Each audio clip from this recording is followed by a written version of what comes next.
implementação de dados geotécnicos no processo BIM. E a pesquisa ela foi realizada usando uma abordagem de método misto, utilizando estratégias positivas e interpretativas. E especificamente, então, uma análise quantitativa de uma pesquisa de questionário que foi analisada juntamente com uma análise de caso de um projeto de construção geotécnica. A pesquisa do questionário ela teve como alvo os membros ativos do grupo escocês geotécnico, SGG, que ele usou essa sigla para se referir. Foi um questionário composto por 10 perguntas emitidas aos participantes para avaliar sua percepção ao uso atual do BIM geotecnia, os dados geotécnicos necessários para a inclusão em BIM integrado, bem como suas visões sobre possíveis melhorias da integração de dados geotécnicos no BIM, incluíam perguntas fechadas sobre antecedentes entrevistados e o envolvimento atual do BIM, e além de perguntas abertas sobre o tipo e a importância dos dados geotécnicos e possíveis aprimoramentos do projeto de BIM na perspectiva geotécnica. E o estudo de caso ele foi selecionado um projeto para estabilização do aterro de uma antiga estrada de tronco que atravessava uma encosta costeira natural.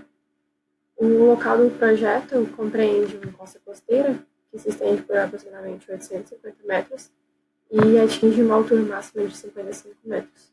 E ela é cortada por uma antiga estrada de troncos que sofre subsidência e falhas. Ela é situada na periferia de falhas das terras altas e o cenário geológico do local compreende depósitos aluviais de cascalhos e areias de origem glacial.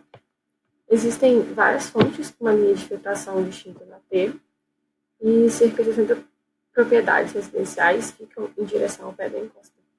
E com isso, moradores usando aterro na estrada, vegetação, para acesso de pedestres, estradas e as ações turísticas próximas do local. E o local já tem um histórico de estabilidade da encosta. Uma série de investigações do solo foi realizada e comparada com os resultados de investigações históricas no terreno. E a investigação incluiu técnicas não intrusivas e intrusivas.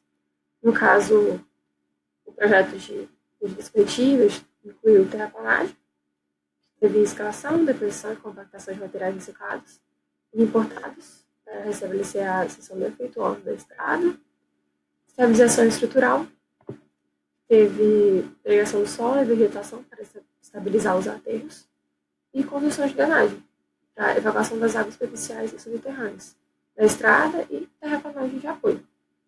E o projeto ainda ele previa monitoramento de longo prazo após a construção. No projeto também, eles encontraram estruturas enterradas com muros de contenção, bueiro, abastecimento histórico de água e tubulações de drenagem que não eram registradas nos históricos atuais ou investigações que foram feitas anteriormente durante a escavação. E, da mesma forma, evidências de tentativas anteriores de mitigar as subsidências das estradas, em termos de várias camadas de asfalto, foram coisas que eles encontraram também durante o processo. E isso resultou em mudanças nas técnicas do projeto, na construção e no custo da mão de obra. E após o período de construção, os desenhos, como construído, como foi feito, foram produzidos e monitorados pós-construção. Continuou com os dados do cliente. Na parte de monitoramento, que foi naturalmente, né?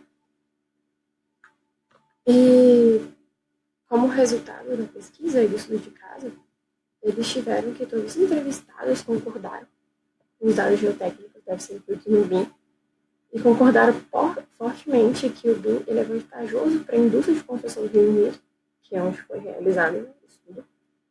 E, assim, os principais benefícios percebidos pelos entrevistadores foram melhoria do design, detecção de conflitos, gerenciamento da colaboração, mas eles identificaram também que há pouco suporte para modelar, estimar ou fazer análise com eles. E os custos operacionais associados ao hardware e software do BIM foram reconhecidos como principal obstáculo na implementação do BIM. No entanto, na pesquisa, o treinamento ele foi identificado como uma dificuldade fundamental no momento seguido pelo custo de implementação e consumo de tempo. E o principal motivo para não usar o BIM no projeto que eles identificaram foi a multiplicidade de formatos que os dados geotécnicos entraram no design e o fato dos formatos eles serem inadequados para análise e compartilhamento da estabilidade, sem processamento extensivo pela falta de solução de softwares que são comercializados.